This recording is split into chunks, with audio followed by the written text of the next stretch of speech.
ಈಗ ನಾವು ನಿನ್ನೆ ದಿನ ಚತುರ್ಭುಜಗಳು ಅಂತಕ್ಕಂಥ ಪಾಠವನ್ನ ಪ್ರಾರಂಭ ಮಾಡಿ ಜಸ್ಟ್ ಇಂಟ್ರೊಡಕ್ಷನ್ ಕೊಟ್ಟಿದ್ದು, ಹೌದಾ? ಈಗ ನಿಮಗೆ ಗೊತ್ತಿರೋ ರೀತಿಯಲ್ಲಿ ನಾನು ಹಿಂದೆ ನಿಮಗೆ ಈ ಪುಸ್ತಕ ತೋರಿಸಿದ್ದೆ, ಜ್ಞಾಪಕ ಇದೆಯಾ? ವಿಜ್ಞಾನ ದೀಪಗಳು ಅಂತಕ್ಕಂಥ ಪುಸ್ತಕ ತೋರಿಸಿದ್ರೆ ಅಲ್ಲಿ ಎರಡು ಕಥೆನೂ ಕೂಡ ಹೇಳಿದ್ದೆ. ಸೊ ಬಹಳಷ್ಟು ವಿಜ್ಞಾನಿಗಳು, ಇದರಲ್ಲಿರ್ತಕ್ಕಂಥ ವಿಜ್ಞಾನಿಗಳೆಲ್ಲ ಯಾರಪ್ಪ ಅಂದ್ರೆ ಅತಿ ಹೆಚ್ಚು ನೋಬೆಲ್ ಪ್ರಶಸ್ತಿ ಪಡೆದಿರ್ತಕ್ಕಂಥ ವಿಜ್ಞಾನಿಗಳೇ ಅದರಲ್ಲಿದ್ದಾರೆ. ಇವತ್ತು ನಾವು ಯಾವ ಒಬ್ಬ ವಿಜ್ಞಾನಿಯ ಬಗ್ಗೆ ತಿಳ್ಕೊಳ್ಳೋಣ ಅಂದ್ರೆ ರಾಬರ್ಟ್ ಕೋಚ್ ಅಂತಕ್ಕಂಥ, ರಾಬರ್ಟ್ ಹೆನ್ರಿಕ್ ಕೋಚ್ ಅಂತಕ್ಕಂಥ ಒಬ್ಬ ವಿಜ್ಞಾನಿಯ ತಿಳ್ಕೊಳ್ಳೋಣ. ಅವ್ರು ಏನ್ ಮಾಡಿದ್ರಪ್ಪ ಅಂತ ಹೇಳಿದ್ರೆ, ನಮ್ಮಲ್ಲಿ ಹಿಂದೆ ಇವತ್ತಿಗೂ ಕೂಡ ಇದೆ ಆ ಕಾಯಿಲೆ. ಹಿಂದೆ ಒಂದಿತ್ತು TB ಅಂತ, ಇವತ್ತಿಗೂ ಇದೆ, ಹಿಂದೆ ಬಹಳಷ್ಟು ಪ್ರಮಾಣದಲ್ಲಿ ಇತ್ತು. ಸೊ ಆ ಟ್ಯೂಬರ್ಕ್ಯುಲೋಸಿಸ್ ಅಂತ ಕರೀತಾರೆ.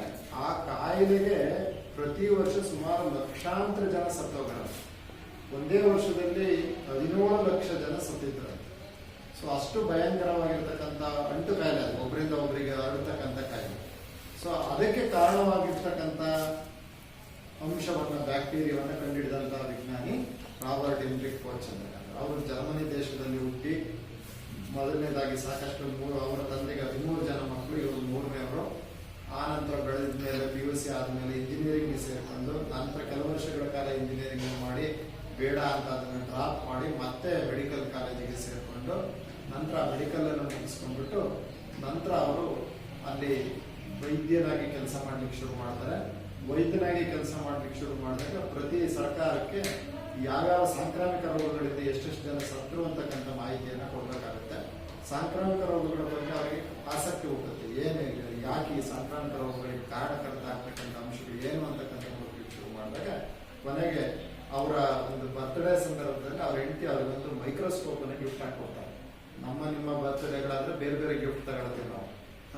ಒಂದು ವಾಚ್ ಅನ್ನ, ಒಂದು ಡ್ರೆಸ್ ಅನ್ನ, ಒಂದು ಪೆನ್ ಅನ್ನ, ಈ ರೀತಿ ಗಿಫ್ಟ್ ತಗೊಳ್ತೀವಿ. ಆದ್ರೆ ಅವ್ರ ಹೆಂಡತಿ ಅವರಿಗೆ ಮೈಕ್ರೋಸ್ಕೋಪ್ ಅನ್ನು ಗಿಫ್ಟ್ ಹಾಕೊಡ್ತಾರೆ. ಆ ಮೈಕ್ರೋಸ್ಕೋಪ್ ಅನ್ನು ಬೆಳೆಸಿ ಅವರು ಅವ್ರ ಅಡಿಗೆ ಮನೆಯಲ್ಲಿ ಸಾಕಷ್ಟು ಜೀವವನ್ನು ಬೆಳೆಸ್ಬಿಟ್ಟು, ಬ್ಯಾಕ್ಟೀರಿಯಾಗಳನ್ನು ಬೆಳೆಸ್ಬಿಟ್ಟು ಅದಕ್ಕೆ ಕಾರಣ ಆಗ್ತಕ್ಕಂಥದ್ದು ಏನು ಅನ್ನೋದನ್ನು ಪತ್ತೆ ಹಚ್ಚಿ ಕೊನೆಗೆ 1886ರಲ್ಲಿ ಅವರು ಈ TBಗೆ ಕಾರಣ ಆಗ್ತಕ್ಕಂಥ ಟ್ಯೂಬರ್ಕ್ಯುಲೋಸಿಸ್ ಅಂತಕ್ಕಂಥ, ಟ್ಯೂಬರ್ಕ್ಯುಲೋಸಿಸ್ ಅಂತ ಮೈಕ್ರೋ ಬ್ಯಾಕ್ಟೀರಿಯಂ ಟ್ಯೂಬರ್ಕ್ಯುಲೋಸಿಸ್ ಅಂತಕ್ಕಂಥ ವೈರಾಣುವನ್ನ ಪತ್ತೆ ಹಚ್ಚಿಬಿಟ್ಟು ನಂತರ ಅದಕ್ಕೋಸ್ಕರ ಅವರಿಗೆ 1908ರಲ್ಲಿ 1905ರಲ್ಲಿ ಅವರಿಗೆ ಏನು ನೋಬೆಲ್ ಪ್ರಶಸ್ತಿ ಬರುತ್ತೆ.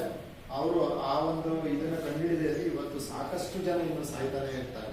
ಹಾಗಾಗಿ ರಾಬರ್ಟ್ ಹೆನ್ರಿಕ್ ಕೋಚ್ ಅಂತಕ್ಕಂಥವ್ರು ನೋಬೆಲ್ ಪ್ರಶಸ್ತಿ ಪಡೆದಂತ ವಿಜ್ಞಾನಿಗಳಲ್ಲಿ ಅತ್ಯಂತ ಅತ್ಯುತ್ತಮ ಒಬ್ಬ ವಿಜ್ಞಾನಿ ಅಂತ ಹೇಳ್ತಾ, ಸೊ ಅದೇ ರೀತಿಯಲ್ಲಿ ನೀವು ಕೂಡ ಈ ರೀತಿಯಾಗಿರ್ತಕ್ಕಂಥ ಸಾಧನೆಯನ್ನು ಮಾಡಿ ಅಂತ ಹೇಳ್ತಾ, ಸೊ ನಮ್ಮ ಪಾಠ ಪ್ರಾರಂಭ ಇರುತ್ತೆ. ಸೊ ಇವತ್ತೇನಪ್ಪಾ ಅಂತ ಹೇಳಿದ್ರೆ, ನಾವು ನಿನ್ನೆ ದಿನ ಚತುರ್ಭುಜಗಳು ಅಂತಂದ್ರೆ ಏನು ಅಂತಕ್ಕಂಥದ್ದು ಇವೆಲ್ಲ ತಿಳ್ಕೊಂಡಿದ್ವಿ. ಸೊ ನೋಡೋಣ ಹೇಗೆಲ್ಲ ರೆಡಿಯಾಗಿ ಬಂದಿದ್ದೀರಾ. ಸೊ ಮೊದಲನೇದಾಗಿ ಚತುರ್ಭುಜ ಎಲ್ಲಿಂದ ಬರುತ್ತೆ? ಯಾವ್ದ್ರ ಒಂದು ಭಾಗ ಅದು? ಬಹುಭುಜಾಕೃತಿಯ ಒಂದು ಭಾಗ. ಹೇಳಮ್ಮ, ಬಹುಭುಜಾಕೃತಿ ಅಂದ್ರೇನು? ಆ ಕಡೆಗೆ ನೋಡಿ.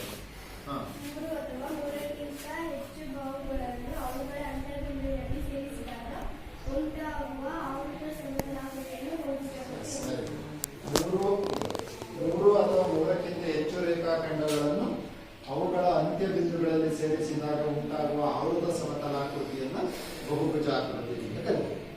ಸೊ ಬಹುಭುಜಾಕೃತಿನಲ್ಲಿ ಕನಿಷ್ಠ ಎಷ್ಟು ಬಾಹುಗಳಿರ್ತವೆ? ಅಲ್ಲ, ಕಡಿಮೆ ಅಂದ್ರೆ ಕನಿಷ್ಠ ಅಂದ್ರೆ ಕಡಿಮೆ. ಕಡಿಮೆ ಅಂದ್ರೆ ಎಷ್ಟು ಬಾಹು ಇರ್ತವೆ ಹೇಳುತ್ತೆ? ಕಡಿಮೆ ಅಂದ್ರೆ ಎಷ್ಟು ಬಾಹು ಇರ್ತಕ್ಕಂಥ ಬಹುಭುಜಾಕೃತಿ ಇದೆ? ಇವರಿಗಿಲ್ಲ, 3 ಬಾಹು ಇರ್ತಕ್ಕಂಥ ಬಹುಭುಜಾಕೃತಿ. ಜಾಸ್ತಿ ಅಂದ್ರೆ 10 ನಾವು ಬರ್ಸಿದೀವಿ ಅಷ್ಟೇನೆ. 10 ಅಂದ್ರೆ ದಶಭುಜಾಕೃತಿಯಿಂದ ಬರ್ಸಿದೀವಿ, ಆದ್ರೆ 10 ಲಾಸ್ಟ್ ಅಲ್ಲ ಅಂತ ತಿಳ್ಕೊಬೇಡಿ. ಇನ್ನೂ 11 ಇರೋದಿರ್ಬೋದು, 12 ಇರೋದಿರ್ಬೋದು. 12 ಇದ್ರೆ ಡೋಟೆಕಾಗನ್ ಅಂತ ಕರೀತಾರೆ. ಈ ರೀತಿ ಇನ್ನೂ ಇದೆ, ಇಷ್ಟು ಬಾಹುಗಳು ಬೇಕಾದ್ರೆ ಇರ್ಬೋದು, ಅದಕ್ಕೇನು ಲಿಮಿಟ್ ಇಲ್ಲ. ಆದ್ರೆ ಕಡಿಮೆ ಅಂದ್ರೆ 2 ಬಾಹು ಇಟ್ಕೊಂಡು ನಾವು ಬಹುಭುಜಾಕೃತಿ ರಚಿಸಕ್ ಆಗೋದಿಲ್ಲ.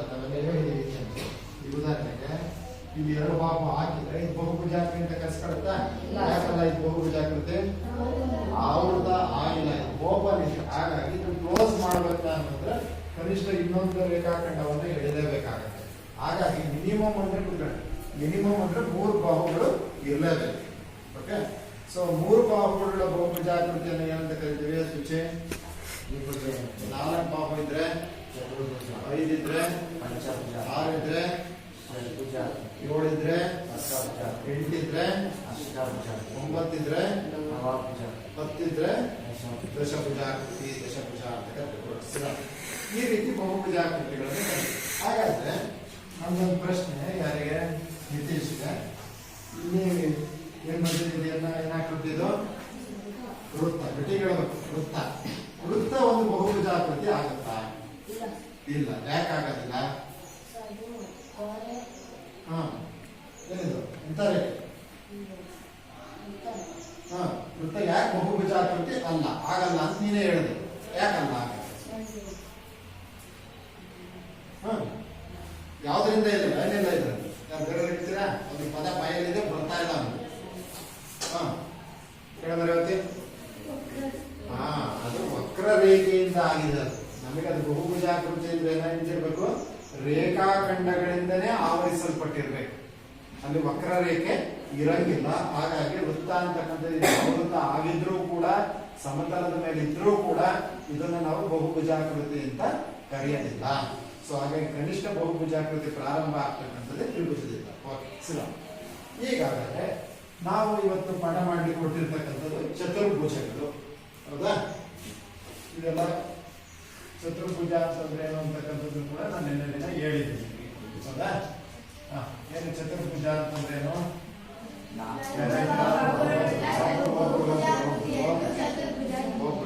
ಹೇಳ್ತೀರಪ್ಪ?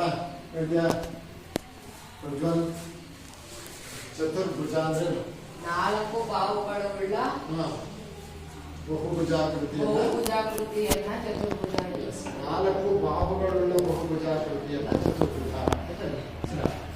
ಈಗ ನಾನು ರೊಕ್ಕ ಹಾಕ್ತಾ ಇದ್ದೀನಿ.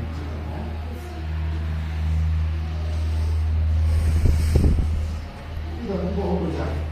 4 ಬಾಹು ಇದೆ. ಈಗ ನಾನು ಹೆಸರು ಕೊಡ್ತೀನಿ. U-R-S-S. 4 ಬಾಹು ಇರೋದ್ರಿಂದ ಇದನ್ನು ಎಷ್ಟು ನಿಮ್ಗೆ ಬೇಕಾದ್ರೆ ಇರ್ಬೋದು. 4 ಬಾಹು ಹಿಂಗೊಂದು, ಹೀಗೊಂದು, ಹೀಗಿರ್ಬೋದು, ಹೀಗಿರ್ಬೋದು. ಇವೆಲ್ಲವೂ ಕೂಡ ನಾವೆಲ್ಲ ಕರಿತೀವಿ ಚತುರ್ಭುಜಗಳು ಅಂತ ಕರಿತೀವಿ. ಚತುರ್ಭುಜದಲ್ಲಿ ಎಷ್ಟು ಅಂಶ ಇರ್ತವೆ ಅಂತ ಹೇಳಿತ್ತು? ಎಷ್ಟು ಅಂಶ? 10 ಅಂಶಗಳು. ಯಾವ್ಯಾವುದು? 4 ಬಾಹು, 4 ಕೋನ, ಆಮೇಲೆ 2 ಕರ್ಣ. ಹೌದಾ?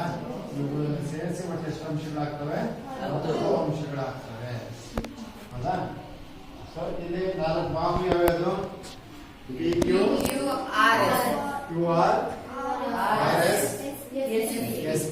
ನಾಲ್ಕು ಕೋನ ಯಾವುದು? ಕೋನ ಪಿ,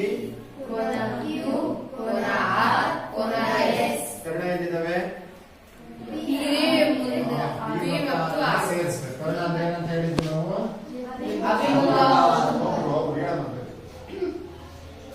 ಕರ್ಣ ಅಂದ್ರೇನು? ಅಭಿಮುಖ ಶೃಂಗಗಳನ್ನು ಸೇರಿಸ್ತಕ್ಕಂಥ ರೇಖಾಖಂಡವನ್ನು ನಾವೇನಂತ ಕರಿತೀವಿ? ಕರ್ಣ. ಹಾಗಾದ್ರೆ ಯಾವ ಕರ್ಣ ಇಲ್ಲಿ? ಪಿಆರ್ ಮತ್ತೆ ಎಸ್ ಕ್ಯೂ ಅಂತಕ್ಕಂಥದ್ದು ಕರ್ಣ. ಹೌದಾ? ಇದು ಕೂಡ ಹೇಳಿ. ಈಗ ಮುಂದಿನ ಪ್ರಶ್ನೆ, ಚತುರ್ಭುಜ. ಈಗ ತ್ರಿಭುಜಗಳನ್ನಾದ್ರೆ ಅವುಗಳು ಹೊಂದಿರತಕ್ಕಂಥ ಅಂಶಗಳ ಆಧಾರದ ಮೇಲೆ ವಿಂಗಡಿಸ್ಕೊಳ್ತೀವಿ. ಅದ್ರ ತ್ರಿಭುಜದಲ್ಲಿ ಎಷ್ಟು ಅಂಶ ಇರುತ್ತೆ ಅಂತ ಹೇಳಿತ್ತು? ತ್ರಿಭುಜದಲ್ಲಿ 6 ಅಂಶ. ಹಾಗಾಗಿ ಬಾಹುಗಳ ಆಧಾರದ ಮೇಲೆ ಮತ್ತು ಕೋನಗಳ ಆಧಾರದ ಮೇಲೆ ತ್ರಿಭುಜವನ್ನು ವಿಂಗಡಿಸ್ಕೊಳ್ತಾ ಇದ್ವಿ. ಸಮಬಾಹು ತ್ರಿಭುಜ, ಸಮದ್ವಿಬಾಹು, ಅಸಮಬಾಹು, ಈ ರೀತಿ ವಿಂಗಡಿಸ್ಕೊಳ್ತಾ ಇದ್ವಿ. ಹಾಗಾದ್ರೆ ಚತುರ್ಭುಜದ ವಿಧಗಳು ಯಾವ್ಯಾವ? ಕೃಷ್ಣ ಹೇಳ್ತಾನಪ್ಪ, ಚತುರ್ಭುಜವನ್ನು ನಾವು ಯಾವ್ಯಾವ ರೀತಿ ವಿಂಗಡಿಸ್ಕೊಳ್ತೀವಿ? ಚತುರ್ಭುಜದ ವಿಧಗಳು ಯಾವ್ಯಾವ? ಯಾವ್ಯಾವ ರೀತಿಯಾಗಿರ್ತಕ್ಕಂಥ ಚತುರ್ಭುಜಗಳು ಇದೆ? ತ್ರಿಭುಜದಲ್ಲಿ ಸಮಬಾಹು, ಸಮದ್ವಿಬಾಹು ಇರೋಲ್ಲ. ಹಾಗೆ ಚತುರ್ಭುಜದ ವಿಧಗಳು ಯಾವ್ಯಾವ? ಯಶವಂತ ಹೇಳ್ತೀಯ? ನಾನು ಹೇಳಿದ್ನಲ್ಲ. ಉಜ್ವಲ್ ರೇವತಿ?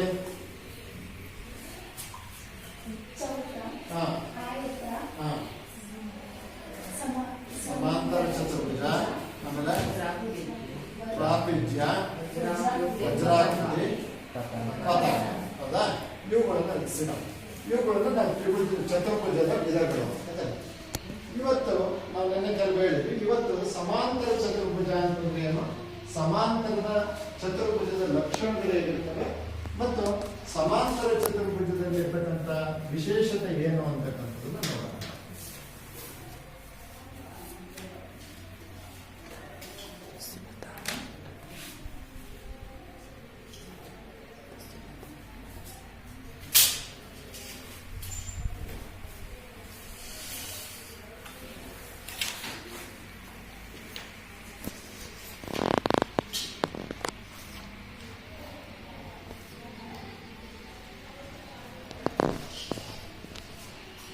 ಇಲ್ಲಿ ಈ ನಾನು ಬರೆದಿರ್ತಕ್ಕಂಥ ಚಿತ್ರ ಎ ಬಿ ಸಿ ಡಿ ಇರ್ತಕ್ಕಂಥದ್ದು ಒಂದು ಸಮಾಂತರ ಚತುರ್ಭುಜ.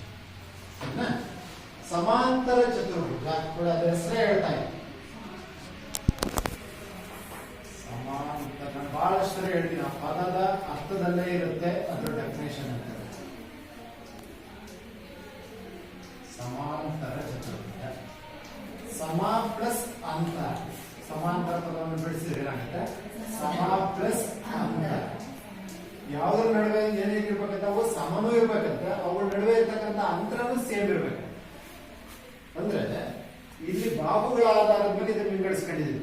ಇದರಲ್ಲಿ ಹೆಂಗ್ ಕಾಣಿಸ್ತಾ ಇದೆಯಪ್ಪ ಇದು ಅಂತ ಹೇಳಿದ್ರೆ, ಈ ಇರ್ತಕ್ಕಂಥ ಎದುರೆದುರುಗಡೆ ಇರ್ತಕ್ಕಂಥ ಬಾಹುವನ್ನು ನೋಡಿದ್ರೆ ಅವೆರಡೂ ಬಾಹುಗಳು ಏನಾಗಿದ್ದಾವೆ, ಸಮ ಆಗಿದೆ. ಮತ್ತೆ ಈ ಎರಡೂ ಬಾಹುಗಳನ್ನ ನಾವು ಎರಡೂ ಕಡೆ ರೂಪಿಸಿದ್ರು ಕೂಡ ಅವೇನಾಗೋದಿಲ್ಲ, ಒಂದಕ್ಕೊಂದು ಐಕ್ಯ ಆಗೋದಿಲ್ಲ, ಸೇರೋದಿಲ್ಲ. ಅಂದ್ರೆ ಅಲ್ಲಿ ಎಂತ ರೇಖೆಗಳು, ಸಮಾಂತರ ಸರಳ ರೇಖೆಗಳು. ಸಮನೂ ಹೌದು, ಸಮಾಂತರ ಸರಳ ರೇಖೆಗಳು. ಹಾಗೆ ಎ ಬಿ ಮತ್ತು ಡಿ ಸಿ ಬಾಹುಗಳನ್ನು ನೋಡಿದ್ರು, ಇವೆರಡರ ಉದ್ದಗಳು ಪರಸ್ಪರ ಏನಾಗಿದ್ದಾವೆ, ಸಮ ಆಗಿದೆ. ಮತ್ತೆ ಅವನು ಕೂಡ ಎರಡೂ ಕಡೆ ರೂಪಿಸಿದ್ರು ಕೂಡ, ಅನಂತದವರೆಗೆ ರೂಪಿಸಿದ್ರು ಕೂಡ ಅವೇನಾಗೋದಿಲ್ಲ, ಐಕ್ಯ ಆಗೋದಿಲ್ಲ. ಹಾಗಾಗಿ ಅವು ಕೂಡ ಸಮಾಂತರ ಸರಳ ರೇಖೆಗಳು. ಈಗ ಬೇರೆ ಇನ್ಯಾವುದೋ ಒಂದು ಚತುರ್ಭುಜ ಬರೀತೀನಿ, ಇಲ್ಲಿ ಬರೀತೀನಿ. ಇದು ನೋಡಿ, ಈ ಚತುರ್ಭುಜದಲ್ಲಿ ಹೇಗಿದೆಯಪ್ಪ ಅಂದ್ರೆ ಏನೋ ಹೆಸರು ಕೊಡ್ತೀನಿ ನಾನು, ಪಿ ಕ್ಯೂ ಆರ್ ಎಸ್ ಅಂತ. ಪಿ ಎಸ್ ಮತ್ತು ಕ್ಯೂ ಆರ್ ಬಾಹುಗಳನ್ನು ನೋಡಿದ್ರೆ ಅವೆರಡನ್ನು ರೂಪಿಸಿದ್ರೆ ಅವು ಐಕ್ಯ ಆಗಲ್ಲ ಅಂತ ಅನ್ಸುತ್ತೆ, ಅವು ಸಮಾಂತರವಾಗಿದ್ದಾವೆ ಅಂತ ಅನ್ಸುತ್ತೆ. ಆದ್ರೆ ಪಿ ಕ್ಯೂ ಮತ್ತು ಎಸ್ ಆರ್ ಬಾಹುವನ್ನು ರೂಪಿಸಿರೋ ಮುಂದಕ್ಕೆ ಹೋಗಿ ಏನಾಗ್ತದೆ, ಒಂದಕ್ಕೊಂದು ಛೇದಿಸ್ತದೆ. ಹಾಗಾಗಿ ಈ ಬಾಹುಗಳು ಇವು ಸಮಾಂತರವಾಗಿಲ್ಲ. ಆದ್ರೆ ಸಮಾಂತರ ಚತುರ್ಭುಜದಲ್ಲಿ ಇರ್ತಕ್ಕಂಥ ಬಾಹುಗಳು ಹೇಗಿದಾವಪ್ಪ ಅಂದ್ರೆ ಅದರಲ್ಲೂ ಎದುರೆದುರುಗಡೆ ಬಾಹು ಏನಂತ ಕರೀತೀವಿ, ಅದಕ್ಕೆ ಉಪಯೋಗಿಸ್ತಕ್ಕಂಥ ಪದ ಏನು, ಅಭಿಮುಖ ಬಾಹುಗಳು. ಅಭಿಮುಖ ಬಾಹುಗಳು ಸಮ ಮತ್ತು ಸಮಾಂತರವಾಗಿದ್ರೆ ಅಂತಹ ಚತುರ್ಭುಜವನ್ನು ನಾವೇನಂತ ಕರಿತೀವಿ, ಸಮಾಂತರ ಚತುರ್ಭುಜ. ಸಮಾಂತರ ಚತುರ್ಭುಜ ಹೇಳ್ಬೋದು, ಆ ಪದದಲ್ಲಿ ಇದೆ ಚತುರ್ಭುಜದ ಅಭಿಮುಖ ಬಾಹುಗಳು ಸಮ ಮತ್ತು ಸಮಾಂತರವಾಗಿದ್ದಾರೆ. ಚತುರ್ಭುಜದ ಅಭಿಮುಖ ಬಾಹುಗಳು ಸಮ ಮತ್ತು ಸಮಾಂತರವಾಗಿದ್ದಾರೆ ಅಂತಹ ಚತುರ್ಭುಜವನ್ನು ನಾವೇನಂತ ಕರಿತೀವಿ, ಸಮಾಂತರ ಚತುರ್ಭುಜ ಅಂತ ಕರಿತೀವಿ. ಇದು ನೀವೇ ಬರ್ಕೊಂಡು ಡೆಫಿನೇಷನ್ ನಾನು ಪರ್ಸನ್ ಹೇಳಿದ್ದೀನಿ. ಚತುರ್ಭುಜ ಇದೇನಾಗಿದೆ, ಎ ಬಿ ಸಿ ಡಿ ಚತುರ್ಭುಜದಲ್ಲಿ ಏನಾಗಿದೆ, A D is equal to A D ಯಾವ್ದು ಸಮ ಇದೆ, ಬಿ ಸಿ. ಮತ್ತೆ ಬರೀ ಸಮ ಅಷ್ಟೇ ಅಲ್ಲ, ಎ ಡಿ ಸಮಾಂತರ ಬಿ ಸಿ, ಈ ರೀತಿ ಸಂಕೇತ ಬಂದ್ರೆ ಸಮಾಂತರ, ನಿಮಗೆಲ್ಲ ಗೊತ್ತಿದೆ. ಹಾಗೇನೆ ಎ ಬಿ ಯಾವ್ದು ಸಮ ಇದೆ, ಬಿ ಸಿ ಗೆ ಸಮ ಆಗಿದೆ. ಹಾಗೇನೆ ಎ ಬಿ ಬಿ ಸಿ ಜೊತೆ ಎಂತ ಇದೆ ಸಂಬಂಧ, ಸಮಾಂತರ ಸಂಬಂಧವನ್ನ ಹೊಂದಿದೆ. ಹಾಗಾಗಿ ನಾವೇನ್ ಹೇಳ್ತೀವಿ, ಚತುರ್ಭುಜದ ಅಭಿಮುಖ ಬಾಹುಗಳು ಸಮ ಮತ್ತು ಸಮಾಂತರವಾಗಿದ್ದರೆ ಅಂತಹ ಚತುರ್ಭುಜವನ್ನು ನಾವೇನಂತ ಕರಿತೀವಿ, ಸಮಾಂತರ ಚತುರ್ಭುಜ. ಸಮಾಂತರ ಚತುರ್ಭುಜ ಅಂತ ಕರಿತೀವಿ. ಇಲ್ಲಿ ಈಗ ನಿಮಗಿರ್ತಕ್ಕಂಥದ್ದು 9ನೇ ಕ್ಲಾಸ್ ಅಲ್ಲಿ ಈ ಸಮಾಂತರ ಚತುರ್ಭುಜಕ್ಕೆ ಸಂಬಂಧಪಟ್ಟಂತೆ ಒಂದು ಪ್ರಮೇಯವನ್ನು ಸಾಧಿಸಬೇಕಾಗಿದೆ. ನಾನು ಇದನ್ನೆಲ್ಲ ನೀವೇ ಬರೀರಿ, ನಾಳೆ ಬರೀರಿ. ಬರಲಿಲ್ಲ ಅಂತಂದ್ರೆ ಗೊತ್ತಾಗಲಿಲ್ಲ ನಾನು ಏನು ಹೇಳಿದ್ದೀನಿ. ಈಗ ಸಮಾಂತರ ಚತುರ್ಭುಜ ಅಂತಂದ್ರೆ ಏನು, ಸಮಾಂತರ ಚತುರ್ಭುಜದ ಲಕ್ಷಣಗಳು ನೋಡೋಣ. ನೀವೇ ಹೇಳ್ಬೋದು, ನೀವೇ ಡೆಫಿನೇಷನ್ ಅಂದ್ರೆ 2 ಲಕ್ಷಣ ಇದೆ. ಏನೇನು ಹೇಳ್ಬೋದು, ಅಭಿಮುಖ ಬಾಹುಗಳು ಸಮನಾಗಿದೆ ಮತ್ತು ಅಭಿಮುಖ ಬಾಹುಗಳು ಸಮಾಂತರವಾಗಿದೆ. ಹಾಗೆ ನೀವು ನೋಡಿ, ಈ ಚತುರ್ಭುಜ ನೋಡಿದ್ರೆ ಗೊತ್ತಾಗ್ತಾ ಇದೆ, ಅಭಿಮುಖ ಕೋನಗಳು ಕೂಡ ಏನಾಗಿದ್ದಾವೆ, ನೋಡಿ. ಕೋನ ಎ ಇಸ್ ಈಕ್ವಲ್ ಟು ಕೋನ ಸಿ, ಕೋನ ಬಿ ಇಸ್ ಈಕ್ವಲ್ ಟು ಕೋನ ಡಿ. ಹಾಗೆ ಇದಕ್ಕೇನಾದ್ರೂ ನಾವು ಕರ್ಣಗಳನ್ನ ಹೇಳಿದ್ರೆ ಆ ಕರ್ಣಗಳು ಛೇದಿಸುತ್ತವೆ ಅಷ್ಟೇ ಇದೆ. ಆದ್ರೆ ಚೌಕದಲ್ಲಿ ಹೆಂಗ್ ಛೇದಿಸ್ತಾ ಇದ್ದು? ಲಂಬವಾಗಿ ಅರ್ಧಿಸ್ತಾ ಇತ್ತು. ಲಂಬವಾಗಿ ಅರ್ಧಿಸ್ತಾ ಇತ್ತು. ಆದ್ರೆ ಸಮಾಂತರ ಚತುರ್ಭುಜದಲ್ಲಿ ಲಂಬವಾಗಿ ಅರ್ಧಿಸಲಿಲ್ಲ, ಕೇವಲ ಅರ್ಧಿಸ್ತಾವೆ ಅಷ್ಟೇ. ಸೊ ಇವುಗಳನ್ನು ನಾವು ಸಮಾಂತರ ಚತುರ್ಭುಜದ ಲಕ್ಷಣಗಳು ಅಂತ ಕರಿತೀವಿ. ಆ ಸಮಾಂತರ ಚತುರ್ಭುಜದ ಲಕ್ಷಣಗಳನ್ನು ಪಟ್ಟಿ ಮಾಡಿ. ಒಂದನೇದೇನು? ಅಭಿಮುಖ ಬಾಹುಗಳು ಸಮನಾಗಿರ್ತವೆ, ಅಭಿಮುಖ ಬಾಹುಗಳು ಸಮಾಂತರವಾಗಿರ್ತವೆ, ಅಭಿಮುಖ ಕೋನಗಳು ಸಮನಾಗಿರ್ತವೆ, ಸಮಾಂತರ ಚತುರ್ಭುಜದ ಕರ್ಣಗಳು ಪರಸ್ಪರ ಅರ್ಧಿಸುತ್ತವೆ. ಈ ಲಕ್ಷಣಗಳನ್ನು ನೀವು ಪಟ್ಟಿ ಮಾಡ್ಕೊಂಡು ಬರಬೇಕು. ಓಕೆ, ಬರ್ಸ್ಬೇಕಾ? ಅದನ್ನ ಬರ್ಸ್ಬೇಕಾ? ಬರ್ಕೊಂಡ್ಬರ್ತೀರ? ಈಗ ನಾನು ಡೈರೆಕ್ಟ್ ಪ್ರಮೇಯ ಪ್ರಾರಂಭ ಮಾಡ್ತೀನಿ. ಅದು ಗೊತ್ತಾಗಲಿಲ್ಲ ಅಂತ ಹೇಳಿದ್ರೆ ನಾಳೆ ಬರ್ಕೊಳ್ಳಿ. ಪ್ರಮೇಯ ಸ್ಟೇಟ್ಮೆಂಟ್. ಸಮಾಂತರ ಚತುರ್ಭುಜದ ಪ್ರತೀಕರಣವು ಸಮಾಂತರ ಚತುರ್ಭುಜದ ಪ್ರತೀಕರಣವು ಸಮಾಂತರ ಚತುರ್ಭುಜವನ್ನು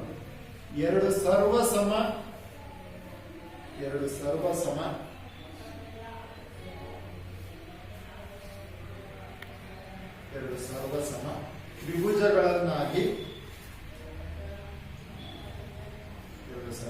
ತ್ರಿಭುಜಗಳನ್ನಾಗಿ ವಿಭಾಗಿಸುತ್ತದೆ ಎಂದು ಸಾಧಿಸಿ. ಎರಡು ಸರ್ವಸಮ ತ್ರಿಭುಜಗಳನ್ನಾಗಿ ವಿಭಾಗಿಸುತ್ತದೆ ಎಂದು ಸಾಧಿಸಿ. ಇಲ್ಲಿ ಸರಿದ ಸ್ಟೇಟ್ಮೆಂಟ್ ಅನ್ನು ಒಂದ್ಸಲಿ ಓದ್ಕಡೆ ಕರೆಕ್ಟ್ ಬರ್ಕೋಬೇಕು. ಸಮಾಂತರ ಚತುರ್ಭುಜದ ಪ್ರತೀಕರಣವು ಸಮಾಂತರ ಚತುರ್ಭುಜವನ್ನು ಎರಡು ಸರ್ವಸಮ ತ್ರಿಭುಜಗಳನ್ನಾಗಿ ವಿಭಾಗಿಸುತ್ತದೆ ಎಂದು ಸಾಧಿಸಿ. ಅವ್ರೇನ್ ಹೇಳ್ತಾ ಇದಾರೆ ಇಲ್ಲಿ? ಈ ಏನ್ ಸಮಾಂತರ ಚತುರ್ಭುಜ ಇದೆಯಲ್ಲ, ಇದಕ್ಕೆ ನೀವೇನಾದ್ರೂ ಒಂದು ಕರ್ಣವನ್ನು ಹೇಳಿದ್ರೆ, ಕರ್ಣ ಅಂದ್ರೆ ಯಾವ್ದಿಲ್ಲಿ ಯಾವ ಶುಂಭಗಳನ್ನು ಸೇರಿಸಿ ಕರ್ಣ ಬರುತ್ತೆ? ಬಿ ಮತ್ತು ಡಿ ಸೇರಿಸಿ ಬರುತ್ತೆ. ಇಲ್ಲ ಯಾವ್ದನ್ನಾದ್ರೂ ಸೇರಿಸಿ, ನಿಮಗೆ ಇಷ್ಟ ಬಂದಾಗ ಯಾವ್ದನ್ನ ಬೇಕಾದ್ರೂ ಸೇರಿಸ್ಬೋದು. ಇಲ್ಲಿ ಇದನ್ನು ಬೇಕಾದ್ರೂ ಸೇರಿಸಿ ಮಾಡಬಹುದು, ಅಥವಾ ಸೇರಿಸಿ.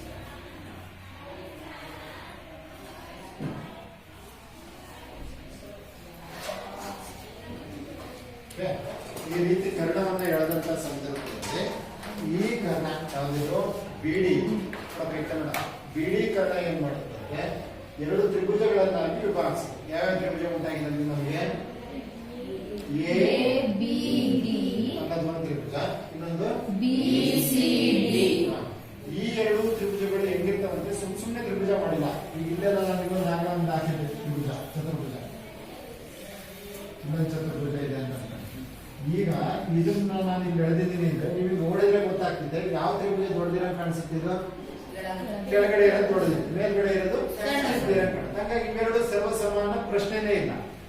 ಆದ್ರೆ suppose if you take any parallelogram ಅಂದ್ರೆ ಸಮಾಂತರ ಚತುರ್ಭುಜವನ್ನ ಏನಾದ್ರೂ ನೀವು ತೆಗೆದುಕೊಂಡು ಅದಕ್ಕೊಂದು ಕರ್ಣವನ್ನ ಎಳೆದಂತ ಸಂದರ್ಭ, ಯಾವ್ದಾದ್ರು ಕರ್ಣ ಎಳೆಯಿರಿ, ನೀವು ಬಿಡಿನಾದ್ರೂ ಕರ್ಣ ತಗೊಳ್ಳಿ, ಎಸಿನಾದ್ರೂ ಕರ್ಣ ತಗೊಳ್ಳಿ, ಆ ಕರ್ಣ ಏನ್ ಮಾಡುತ್ತಂದ್ರೆ ಈ ಎರಡೂ ತ್ರಿಭುಜಗಳು ಪರಸ್ಪರ ಸಮ ಆಗಿರೋ ರೀತಿಯಲ್ಲಿ ನೋಡ್ಕೊಳ್ಳುತ್ತೆ. ಅಂದ್ರೆ ಅರ್ಥ ಇದನ್ನ ಕಿತ್ಬಿಟ್ಟು ಇದ್ರ ಮೇಲೆ ಜೋಡಿಸಿದ್ರೆ ಅವೇನಾಗ್ತವೆ? ಒಂದಕ್ಕೆ ಐಕ್ಯ ಅಂತದನ್ನೇ ನಾವು ಸರ್ವಸಮ ತ್ರಿಭುಜಗಳು ಅಂತ ಕರೀತಾರೆ.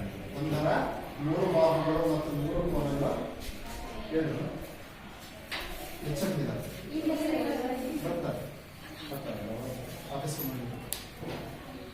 ಆಯ್ತಾ? ಇದನ್ನ ಕಿತ್ಬಿಟ್ಟು ಇದ್ರ ಮೇಲೆ ಇಟ್ಟು ಒಂದ್ರ ಮೇಲೆ ಒಂದು ಏನಾಗ್ತಾ ಪರಸ್ಪರ ಐಕ್ಯ ಅಂತ ನಾವು ಸರ್ವಸಮ ತ್ರಿಭುಜಗಳು ಅಂತ ಕರಿತೀವಿ ಅಂತಕ್ಕಂಥದ್ದು ಈಗಾಗಲೇ ಗೊತ್ತಿರ್ತಾರೆ. ಈಗ ಯಾವುದೇ ಪ್ರಮೇಯವನ್ನ ಸಾಧಿಸಬೇಕಾದ್ರೆ ನಾವು ಮೊದಲು ಏನಾಕೋಬೇಕು? ಚಿತ್ರ ಹಾಕಾಗಿದೆ. ಈಗ ಅದರಲ್ಲಿ ಮೊದಲನೇ ಅಂತ ಯಾವುದು? ದತ್ತ ಅಂದ್ರೆ ಏನಂತ? ಅವರೇ ಕೊಟ್ಟಿರ್ತಕ್ಕಂಥ ಅಂಶ. ಏನ್ ಕೊಟ್ಟಿದ್ದಾರೆ ಅವರು? ಹೇಳ್ತೀರಾ ಯಾರಾದ್ರು? ಏನ್ ಕೊಟ್ಟಿದ್ದಾರೆ? ಪ್ರಮೇಯ ಅಂದ್ರೆ ನೀವೇ ಮಾಡ್ಬೇಕು, ನಾವು ಮಾಡ್ತಕ್ಕಂಥದ್ದೇನಿಲ್ಲ.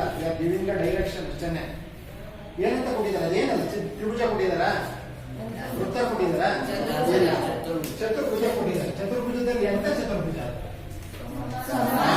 ಅದಕ್ಕೊಂದು ಹೆಸರು ಕೊಟ್ಟಿದೀವಿ ನಾವು ಅಲ್ವಾ? ಅದನ್ನೇ ಬರೆದು ಬಿಟ್ರೆ ಆಯ್ತು. ABCD ಒಂದು ಎಂತ ಚತುರ್ಭುಜ? ABCD ಒಂದು ಸಮಾಂತರ ಚತುರ್ಭುಜ. ABCD ಒಂದು ಸಮಾಂತರ ಚತುರ್ಭುಜ. ಇದ್ದತ್ತ ಎಲ್ಲ ನೀವೇ ಹಿಂದಿನ ಜ್ಞಾನವನ್ನು ಉಪಯೋಗಿಸ್ಕೊಂಡು ನೀವೇ ಮಾಡ್ಕೊಂಡು ಹೋಗ್ತಕ್ಕಂಥದ್ದು. ನಾವೇನು ಮಾಡಂಗಿಲ್ಲ, ನಾವು ಡೈರೆಕ್ಷನ್ ಕೊಡೋದಷ್ಟೇನೆ. ABCD ಒಂದು ಸಮಾಂತರ ಚತುರ್ಭುಜ. ಅದ್ರಲ್ಲಿ ಯಾವ ಕರ್ಣ ಹೇಳ್ಕೊಂಡಿದೀನಿ? ಅದನ್ನ ಹೇಳಿ BD ಕರ್ಣ. BD ಒಂದು ಕರ್ಣ ಮತ್ತು BD ಕರ್ಣ ಅಂತ ಬರೆದ್ರೆ ಆಯ್ತು. ಅಲ್ಪ ಸ್ವಲ್ಪ ವ್ಯತ್ಯಾಸ ಆದ್ರೂ ನಡೀತು, ಬಟ್ ಅರ್ಥ ಕೆಟ್ಟು ಹೋಗ್ಬಾರ್ದು ಅಷ್ಟೇ. ಹೀಗೆ ಇರ್ಬೇಕು ವಾಕ್ಯ ಅನ್ನೋದಕ್ಕೆ ಏನಿಲ್ಲ, ಅದ್ರ ಅರ್ಥ ಕೇಳಿದಂಗೆ ಹೇಗ್ ಬೇಕಾದ್ರೂ ಬರೀಬೇಕು. ಓಕೆ, ನೆಕ್ಸ್ಟ್ ಸ್ಟೆಪ್ ಏನು ಗೊತ್ತಾದ್ಮೇಲೆ ಸಾಧನೀಯ. ನೋಡಿ, ನಾನು ಹೇಳಿದೀನಿ ಯಾವುದೇ ಒಂದು ಹೇಳಿಕೆಯ ಮೊದಲ ಅರ್ಥದಲ್ಲಿ ದತ್ತ ಇರುತ್ತೆ, ನೆಕ್ಸ್ಟ್ ಅರ್ಥದಲ್ಲಿ ಸಾಧನೆ. Repeat the statement. ಸಮಾಂತರ ಚತುರ್ಭುಜದ ಪ್ರತೀಕರಣವು, ನೋಡಿ ಸಮಾಂತರ ಚತುರ್ಭುಜ ಅಂತಕ್ಕಂಥದ್ದು ದತ್ತ, ಕರ್ಣ ಕೊಟ್ಟಿದ್ದಾನೆ ಅನ್ನೋದು ದತ್ತ. ಅಲ್ಲಿಂದ ಮುಂದಕ್ಕಿದೆ ನೋಡಿ, ಸಮಾಂತರ ಚತುರ್ಭುಜದ ಪ್ರತೀಕರಣವು ಅದನ್ನು ಎರಡು ಸರ್ವಸಮ ತ್ರಿಭುಜಗಳಾಗಿ ವಿಭಾಗಿಸುತ್ತದೆ, ಸರ್ವಸಮ ತ್ರಿಭುಜಗಳನ್ನಾಗಿ ವಿಭಾಗಿಸುತ್ತದೆ ಎಂದು ಸಾಧಿಸಿ. ಹಾಗಾದ್ರೆ ಸಾಧನೆಯ ಏನ್ ಬರೆಯೋಣ ಇಲ್ಲಿ? ಸಾಧನೆಯ ಏನ್ ಬರೆಯೋಣ? ಮಾಡಿ ತಪ್ಪಾದ್ರೂ ಪರವಾಗಿಲ್ಲ, ಒಟ್ಟಿಗೆ ಹೇಳಪ್ಪ. ABD ಅನ್ನೋದು ಹೆಂಗ? ತ್ರಿಭುಜ ABD ಗುಡ್. BCD ಗೆ ಏನಾಗಿದೆ? ಸರ್ವಸಮವಾಗಿದೆ ಅಂತ ಪ್ರೂವ್ ಮಾಡಬೇಕು ಅಲ್ವಾ? ಕರೆಕ್ಟ್ ತಾನೆ? ಕರೆಕ್ಟ್. ಅದನ್ನ ಇಲ್ಲಿ ಬರೆಯೋಣ. ತ್ರಿಭುಜ ABD ಸರ್ವಸಮಾನದಕ್ಕೂ ಸಂಕೇತ ಇದೆ, ಆ ಸಂಕೇತ ಹಾಕಿ ಮಾಡ್ಬಿಟ್ರೆ ಇತ್ತಾನೆ ಸರ್ವಸಮತೆಯ ಸಂಕೇತ ಈಸ್ ಈಕ್ವಲ್ ಟು ತ್ರಿಭುಜ BCD ಸರ್ವಸಮಾನ ಅಂತ ಪ್ರೂವ್ ಮಾಡ್ಬೇಕು ನಾವು ಸಾಧಿಸಿ. What is the next step? ಸಾಧನೆ. ಇದಕ್ಕೆ ರಚನೆ ಬೇಕಿಲ್ಲ, ನೇರವಾಗಿ ಸಾಧನೆ ಮಾಡಿ. ಓಕೆ, ಇವೆರಡು ಸಾಧನೆ, ಇವೆರಡೂ ಸರ್ವಸಮ ಅಂತ ಪ್ರೂವ್ ಮಾಡಬೇಕು ಅಂದ್ರೆ ಈ ಎರಡು ತ್ರಿಭುಜಗಳನ್ನು ನಾವೇನ್ ಮಾಡಬೇಕು? ಹೋಲಿಕೆ ಮಾಡಬೇಕು. ಹೋಲಿಕೆ ಮಾಡೋದು ಅಂದ್ರೆ ಏನರ್ಥ? ಅದರಲ್ಲಿರ್ತಕ್ಕಂಥ ಪರಸ್ಪರ ಇಂಥ ಅಂಶಗಳನ್ನ ಪರಸ್ಪರ ಸಮಾಂತರ ಅಲ್ಲ, ಪರಸ್ಪರ ಸಮನಾದ ಅಂಶಗಳನ್ನು ಹುಡುಕಿ ಬರೀತಕ್ಕಂಥ. ಅದೇಲಿ ನಮ್ಮ ಪೂರ್ವಜ್ಞಾನದಿಂದ ಇರ್ಬೋದು, ಡೆಫಿನೇಷನ್ ಇಂದ ಇರ್ಬೋದು, ಹಿಂದೆ ಕಲ್ತಿರ್ತಕ್ಕಂಥದ್ರಿಂದ ಇರ್ಬೋದು, ಇದರಿಂದ ನಾವು ಹುಡುಕಿ ಬರೀತಕ್ಕಂಥ. ಈಗ ಯಾವ್ಯಾವ ತ್ರಿಭುಜ ಹೋಲಿಕೆ ಮಾಡಾಗಲ್ಲ? ABD ಮತ್ತು ತ್ರಿಭುಜ BCDಗಳಲ್ಲಿ ಅಥವಾ BCDಗಳನ್ನು ಹೋಲಿಸಿದಾಗ ಅಂತ ಬರೀತಕ್ಕಂಥವ್ರು ಹೇಗೆ ನೋಡಿ. ಪ್ರಮೇಯ ಅಂತಕ್ಕಂಥ ಸುಮ್ಮನೆ 4 ಮಾರ್ಕ್ಸ್ ಕೇಳ್ತಾರೆ, ಆದ್ರೆ ಆಕ್ಚುಲಿ ನಾವು ಟೀಚರ್ಸ್ ಪಾಠ ಮಾಡ್ತಕ್ಕಂಥದ್ದು ಏನು ಇಲ್ಲ ಇದರಲ್ಲಿ. ಈ ದತ್ತನು ನೀವೇ ಹೇಳಿದ್ರಿ, ಸಾಧನೆಯನ್ನು ನೀವೇ ಹೇಳಿದ್ರಿ, ಸಾಧನೆಯನ್ನು ನೀವೇ ಹೇಳ್ಬೇಕು. ಹೇಳಿದ್ರೆ ಅಲ್ಲಿ ನಿಮ್ಗೆ ಹಿಂದೆ ನಾವು ಪಾಠ ಮಾಡಿರ್ತಕ್ಕಂಥದ್ದು ಅರ್ಥ ಆಗಿದೆ. ಈಗಾಗಲೇ ಹೇಳಿದೆ ನಾನು. ತ್ರಿಭುಜ ABD ಕಾಣ್ತಾ ಇದೆಯಾ? ತ್ರಿಭುಜ BCD ಕಾಣ್ತಾ ಇದೆಯಾ? ಇಲ್ಲಿರ್ತಕ್ಕಂಥ ಅಂಶಗಳನ್ನು ಪರಸ್ಪರ ಯಾವ್ಯಾವ ಸಮ ಇದೆ ಅವನ್ನು ಹುಡುಕಿ ಬರೀರಿ. ಒಬ್ಬೊಬ್ಬೊಂದೊಂದು ಹೇಳ್ಬೇಕು. BD ಮತ್ತು BD is equal to BD. Very good ಅಲ್ವಾ? ಕರೆಕ್ಟಾ? ಯಾಕೆ ಸಾಮಾನ್ಯ ಭಾಗ. BD ಏನಾಗಿದೆ? ಬೇರ್ಗಡೆ ತ್ರಿಭುಜಕ್ಕೂ ಸೇರಿದೆ, ಕೆಳಗಡೆ ತ್ರಿಭುಜಕ್ಕೂ ಸೇರಿದೆ. ನಾನು ಹೇಳ್ದ ಈ ಗೋಡೆ ಇದು 9ನೇ ಕ್ಲಾಸ್ವರೆಗೂ ಸೇರಿದೆ, 10ನೇ ಕ್ಲಾಸ್ವರೆಗೂ ಸೇರಿದೆ. ಇಲ್ಲಿ ಅಳತೆ ಮಾಡಿದ್ರು ಅಷ್ಟೇ ಹತ್ರ ಬರುತ್ತೆ. ಒಂದು 15 ಅಡಿ ಇದ್ರೆ ಇಲ್ಲೂ 15 ಅಡಿ ಬರುತ್ತೆ. ಆ ಕಡೆ ಹೋಗಿ ಅಳತೆ ಮಾಡಿದ್ರೆ ಈ ಗೋಡೆ ಹತ್ರ 15 ಅಡಿನೇ ಬರುತ್ತೆ, ವ್ಯತ್ಯಾಸ ಆಗ್ಲಿಕ್ಕೆ ಸಾಧ್ಯನೇ ಇಲ್ಲ. ಹಾಗಾಗಿ BD ಅಂತಕ್ಕಂಥ ಬಾಬು ಎರಡೂ ತ್ರಿಭುಜಗಳಿಗೂ ಸೇರಿರ್ತಕ್ಕಂಥದ್ರಿಂದ ಅದರ ಉದ್ದದಲ್ಲಿ ವ್ಯತ್ಯಾಸ ಆಗ್ಲಿಕ್ಕೆ ಸಾಧ್ಯ ಆಗಿಲ್ಲ. ಹಾಗಾಗಿ BD is equal to BD. ಏನೇ ಬರೆದ್ರು ನಾನು ಏನ್ ಕೊಡ್ಬೇಕು ಅಂತ ಹೇಳಿದ್ದೆ? ಕಾರಣ ಕೊಡ್ಬೇಕು. ಕಾರಣ ಏನು? ಸಾಮಾನ್ಯ ಬಾಹು. ಹೌದಾ? ಸಾಮಾನ್ಯ ಬಾಹು. ಕರೆಕ್ಟಾ? ಒಂದು ಅಂಶ ಆಯ್ತು. ಇನ್ನು ಎಷ್ಟು ಅಂಶ ಹುಡುಕ್ಬೇಕು? ಎರಡು. ಎರಡನೇ ಅಂಶ ಯಾರು ಹೇಳ್ತೀರಾ? ಬೇಡ ಹೇಳ್ದಾರ ಬೇಡ. ಹೇಳವ A B is equal to D C. ಏನ್ ಕಾರಣ? ಸಮ. ನಾವೇ ಹೇಳ್ಬಿಟ್ಟಿದ್ದೀವಿ ಗಣಿತದಲ್ಲ, ಸಮಾಂತರ ಚತುರ್ಭುಜದಲ್ಲಿ ಅಭಿಮುಖ ಬಾಹುಗಳು ಏನಾಗಿರ್ತವೆ ಅಂತ ಹೇಳಿದ್ದೀವಿ, ಸಮಾನವಾಗಿರ್ತವೆ. therefore AB is equal to DC. ಇನ್ನು ಒಂದೇ ಒಂದು ಹುಡುಗರು ಹೇಳ್ಬೇಕು, ಯಾರು ಹುಡುಗಿಯರು ಹೇಳ್ಬಾರ್ದು. ಬೇಡ ನೀನ್ ಬೇಡ, ನೀನು ಹೇಳಿದ್ದೆ ಒಂದೇ. ಈ ಕಾರಣ ಏನು? ದತ್ತ. ದತ್ತ ಅಂತ ಬಂದ್ರು ಆಯ್ತು, ಈಗ ಸಮಾಂತರ ಚತುರ್ಭುಜ ಅಂತ ಬಂದ್ರು ಆಯ್ತು. ಹೇಳಪ್ಪ AD is equal to BC. Very good. ನೋಡಿ, ದಿನ ಬಂದ್ರೆ ಸ್ಕೂಲಿಗೆ ಹಿಂಗೆ ಅರ್ಥ ಆಗುತ್ತೆ, ಅದಕ್ಕೆ ತಪ್ಪಿಸ್ಕೋಬಾರ್ದು ಅಂತ ಹೇಳ್ತಕ್ಕಂಥದ್ದು. Very good. AD is equal to BC. ಕರೆಕ್ಟಾ? AD is equal to BC. BD ನದೇನು? ಬಾಹು. ಹೌದಾ? AB ನದೇನು? ಬಾಹು. AD ನದು ಕೂಡ ಏನು? ಹಾಗಾದ್ರೆ ಯಾವ ಸಿದ್ಧಾಂತ ಉಪಯೋಗಿಸಿದ್ವಿ ಅಂತ ಕಾಣ್ತೀವಿ ಇಲ್ಲಿ? ಅಲ್ವಾ? therefore ಬಾಬಾ ಸಿದ್ಧಾಂತದಿಂದ, ಬಾಬು ಬಾಬು ಬಾಬು ಸಿದ್ಧಾಂತದಿಂದ ಆ ಎರಡು ತ್ರಿಭುಜಗಳೇನಾಯ್ತು ಈಗ? ಸರ್ವ ಸಮ. ಯಾವ್ಯಾವ ತ್ರಿಭುಜ? ಎ ಬಿ ಡಿ ಸರ್ವ ಸಮ ತ್ರಿಭುಜ ಬಿ ಸಿ ಡಿ. ನೆಕ್ಸ್ಟ್ ಮಾಡೋದು,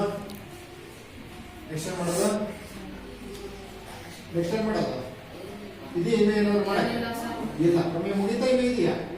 ಮುಗಿತು. ಹೆಂಗ್ ಗೊತ್ತಾಗ ಮುಗಿತು ಅಂತ ಹೇಳಿದ್ದೆ? ಸಾಧನೆ ಇರ್ತಕ್ಕಂಥದ್ದು ಸಾಧನೆಯಲ್ಲಿ ಬಂದ್ರೆ ನಾವ್ ಏನ್ ಮಾಡ್ಬೇಕಾಗಿತ್ತು ಅದು ಮುಗಿದಿದೆ ಅಂತ. ಸುಲಭ ಇದೆ ಅಲ್ವಾ? ಈಗ ಇದನ್ನ ಬರ್ಕೊಳ್ಳಿದ್ರಲ್ಲ ನೀಟಾಗಿ. ನೆಕ್ಸ್ಟ್ ನನ್ನ ಪ್ರಶ್ನೆ ನೀವು ಹಾಗೇನೆ ಬರ್ಕೊಳ್ತಾ ಯೋಚನೆ ಮಾಡ್ಬೋದು. ನಾವೀಗ ಬಾಬಾ ಸಿದ್ಧಾಂತವನ್ನು ಉಪಯೋಗಿಸಿ ಈ ಎರಡೂ ತ್ರಿಭುಜಗಳು ಸರ್ವ ಸಮ ಅಂತ ಸಾಧಿಸಿದ್ವಿ. ಇನ್ನು ಬೇರೆ ಯಾವ್ದಾದ್ರು ಸಿದ್ಧಾಂತವನ್ನು ಉಪಯೋಗಿಸಿ ಇನ್ನುಳಿದ ವಿಧಾನ ಯಾವ್ದಿದೆ? ಬಾಬಾ ಸಿದ್ಧಾಂತ ಇದೆ, ಸಿದ್ಧಾಂತ ಇದೆ. ಲಂಬಕೋನ ಸಾಧ್ಯನೇ ಇಲ್ಲ, ಯಾಕೆಂದ್ರೆ ಲಂಬಕೋನ ಅನ್ನೋದು ಪ್ರಶ್ನೆನೇ ಇಲ್ಲ, ಹಂಗಾಗಿ ಲಂಬಕೋನ ಕಾರಣ ಸಾಧ್ಯ ಇಲ್ಲ. ಇನ್ನು ಕೋಬಾಕೋ ಮತ್ತು ಬಾಕೋಬಾದಲ್ಲಿ ಯಾವ್ದಾದ್ರು ಉಪಯೋಗಿಸಕ್ ಸಾಧ್ಯನಾ ಅಂತ ಯೋಚನೆ ಮಾಡೋಣ. ಹಂಗೆ ಮಾತಾಡ್ತಾ ಇದಾದ್ಮೇಲೆ ಹೇಳಬೇಕು. ಬರ್ಕೊಳ್ಳಿ ಬೇಗ ಬರ್ಕೊಳ್ಳಿ.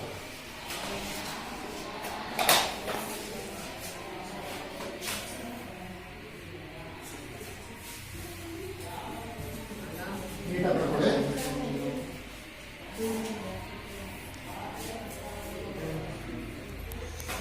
ಪ್ರಶ್ನೆ ಅರ್ಥ ಆಗಿದೆ ಅಲ್ವಾ? ನಾವೀಗ ಎರಡೂ ತ್ರಿಭುಜಗಳನ್ನು ಹೋಲಿಕೆ ಮಾಡಿಬಿಟ್ಟು ಸರ್ವ ಸಮ ಅಂತ ತೋರಿಸಿದೀವಿ ಬಾಬಾ ಸಿದ್ಧಾಂತವನ್ನು ಉಪಯೋಗಿಸ್ಕೊಂಡು. ನನ್ನ ಪ್ರಶ್ನೆ ಏನು, ಇನ್ನ ಬಾಕೋಬಾ ಸಿದ್ಧಾಂತ ಅಥವಾ ಕೋಬಾಕೋ ಸಿದ್ಧಾಂತವನ್ನು ಬಳಸಿ ಅವೆರಡೂ ತ್ರಿಭುಜಗಳ ಸರ್ವ ಸಮ ಅಂತ ಸಾಧಿಸಲಿಕ್ಕೆ ಏನಾದರೂ ಸಾಧ್ಯ ಇದೆಯಾ? ಇದ್ರೆ ಹೇಗೆ ಅನ್ನೋದು ಹೇಳ್ಬೇಕು.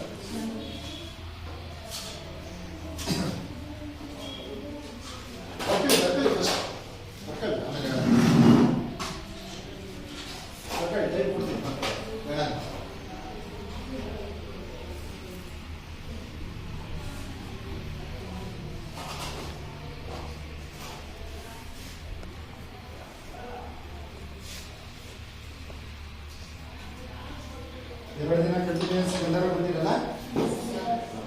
ಎಷ್ಟು ದಿನ ಇದೆ?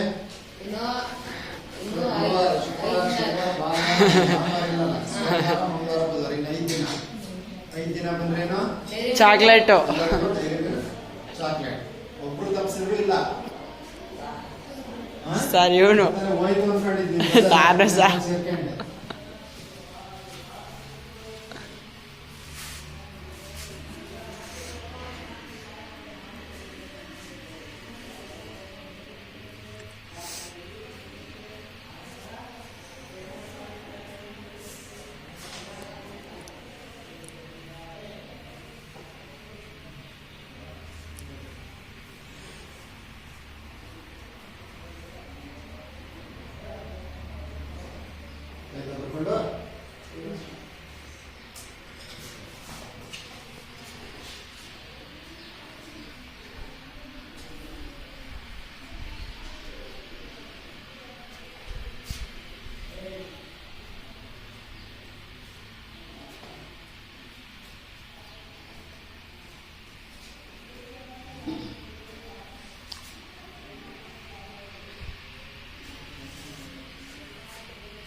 ನಾವು ಈ ಒಂದು ಲೆಕ್ಕನ ಮ್ಯಾಥಮೆಟಿಕ್ಸ್ ಅಲ್ಲಿ ಬಹಳಷ್ಟು ತರ ಸಾಲ್ವ್ ಮಾಡಬಹುದು.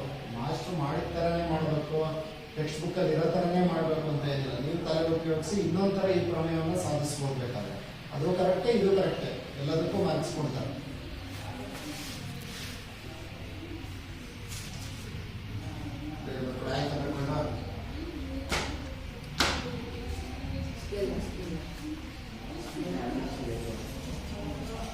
ಎಷ್ಟು ಜನ ಹುಡುಕಿದ್ರಿ? ಬೇಬಿ ಹುಡುಕಿದೀವಿ ಅಂತೇಳಿ, ರೇವತಿ ಹುಡುಕಿದಾಳೆ. ಇನ್ನೊಂದು ವಿಧದಿಂದ ಏನಾದರೂ ಸಾಧಿಸ್ಬೋದಾ? ಆಯ್ತಾ? ಈ ಕಡೆ ಪ್ರಕಟ ಆಗಿದೆಯಾ? ಕಳ್ಸೋಣ. ನೋಡಿ, ಇಲ್ಲಿ ತನಕ ಅಂತೂ ನೀವು ಯಾವ್ದಾವ ವಿಧಾನದಿಂದ ಏನಾದ್ರು ಸಾಧಿಸೋದು ಅರ್ಥ ಅದೇ ಇರುತ್ತೆ, ಸಾಧನೀಯ ಅದೇ ಇರುತ್ತೆ. ಬದಲಾಗೋದು ಯಾವ್ದು ಮಾತ್ರ? ಸಾಧನೆ ಮಾತ್ರ ಬದಲಾಗುತ್ತೆ. ಕಳ್ಸೋಣ ಇದಿಷ್ಟು.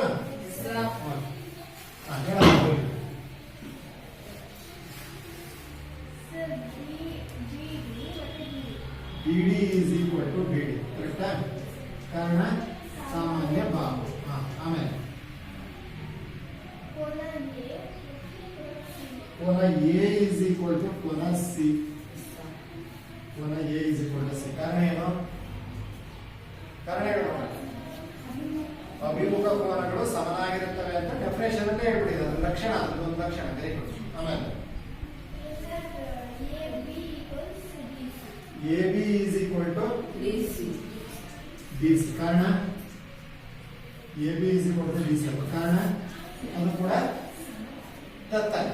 ಅದರ ಡೆಫಿನೇಷನ್ ಅದು ಹೇಳಿದ್ವಿ. ಏನೋ ಸಮಾಂತರ ಚತುರ್ಭುಜ ಅಂದ್ರೆ ಅರ್ಥನೇ ಅಭಿಮುಖ ಬಾಹುಗಳು ಸಮನಾಗಿರ್ತವೆ, ಅಭಿಮುಖ ಕೋನಗಳು ಸಮಾನಿರ್ತವೆ, ಅಭಿಮುಖ ಬಾಹುಗಳು ಸಮಾಂತರವಾಗಿರ್ತವೆ. ಓಕೆ, ಅಲ್ಲಿಗೆ ಏನಾಯ್ತಿದ್ದು? BD ಅನ್ನೋದೇನು? ಬಾಹು. A ಮತ್ತು C ಅನ್ನೋದೇನು? AB ಮತ್ತು DC ಅನ್ನೋದೇನು? ಬಾಹು. ಹಾಗಾದ್ರೆ ಎಂತ ಸಿದ್ಧಾಂತ ಆಯ್ತು?